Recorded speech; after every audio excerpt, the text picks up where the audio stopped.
नाटक का शीर्षक ज्ञानपुर गांव और विकसित भारत 2047। समय वर्तमान में 2047।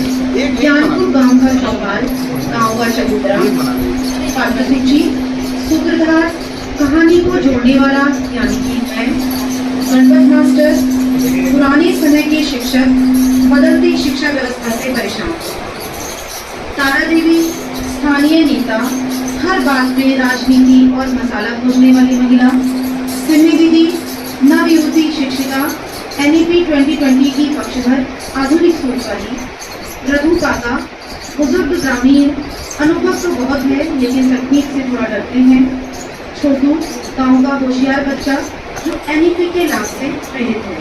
आइए नाटक का आनंद लें।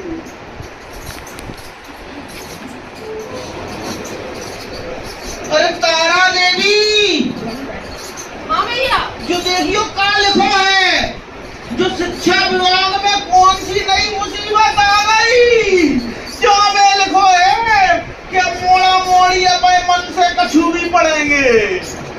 अरे भैया, इका कहते हैं NEP 2020, इका मतलब अब बच्चा कथक और कोडिंग साथ में करेगा, इका मतलब दुई और दुई चौकड़ी।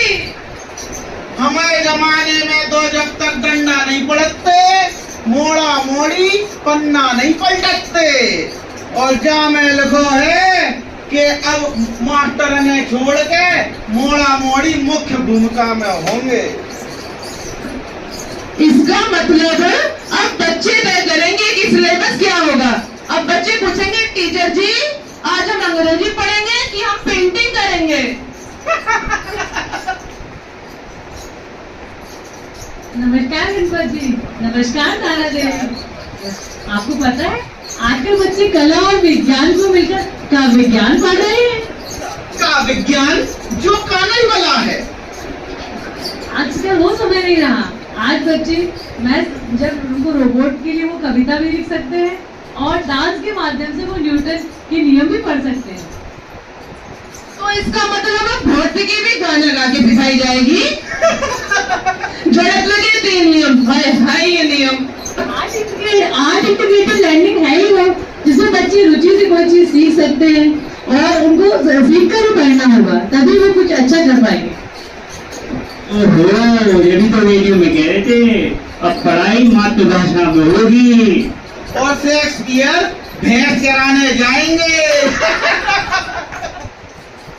नहीं, ऐसा नहीं है। अभी बच्चे पढ़ेंगे भी, लेकिन अंग्रेजी जब वो पढ़ेंगे तो उन्हें कोई डर नहीं लगेगा क्लास में, डर का माहौल नहीं होगा। वो खुद ही अपना मंच, उनका जो रूम होगा, क्लासरूम होगा, वो मंच होगा और वो खुद ही उसके पात्र होंगे और इस तरह से वो खेलते खेलते पढ़ना भी सीख जाएंगे और चीजों को अपनी व्यावहारिकता में भी ले आएंगे। हम तो तख्तियों पे लिखते थे और अब बच्चे लैपटॉप पे पेंटिंग बनाते हैं। यही तो जीवन का आधार है। ये हमें रचनात्मक कौशल भी तो बच्चों को सिखाना है, छोटी छोटी स्किल्स से उनको डेवलप करना है। दीदी, मैंने मोबाइल पे अपना खुद से एक मोबाइल ऐप डिजाइन किया है और उसमें हमारे गांव की जानकारी है, जलवायु की जानकारी है और उसमें ढेर सारी मन की बात भी है। अरे छोटू, जो काफी हो। अरे ये NEP की जो कक्षाएं चल रही है ना, उसके तहत प्रोजेक्ट बेस्ड लर्निंग, जिसमें हमें सिर्फ रटाया नहीं जाता, उसमें हमें पढ़ाया, समझाया और रचना करना सिखाया जाता है। तो इसका मतलब अब गांव का बच्चा भी अब बनाएगा। क्या बात है, फसल, खेती, मौसम सब कुछ फोन में। ऐसे तो हर बच्चा स्टार्टअप इंडिया से जुड़ सकेगा। बिल्कुल, जो NEP 2020 है इसका उद्देश्य यही है कि बच्चा जो है रचनात्मक हो, वो बहुत सारी चीजों को सीखे, अपनी रुचि के माध्यम से आगे बढ़े। सच में जब ऐसा देखेंगे तो मैं समझ सकती हूँ बहुत अच्छे से कि 2047 में भारत आत्मनिर्भर भारत कैसे बनेगा, जब हम बच्चे को सोचने, समझने और कुछ बनाने का आजादी देंगे। और जब हम जैसे शिक्षक बदलेंगे तभी तो बच्चे नई उड़ान भरेंगे। अब डिग्री नहीं कौशल्य चलेगा। ज्ञान प्लस कौशल प्लस रुचि इज इक्वल टू विश्वभारत। यही तो है हमारा NEP 2020।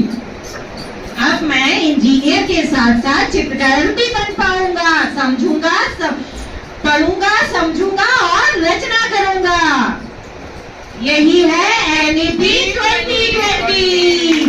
देश का हो विकास NEP 2020 के साथ। इस तरह नाटक में आपने देखा कि कैसे एक गांव बदल सकता है।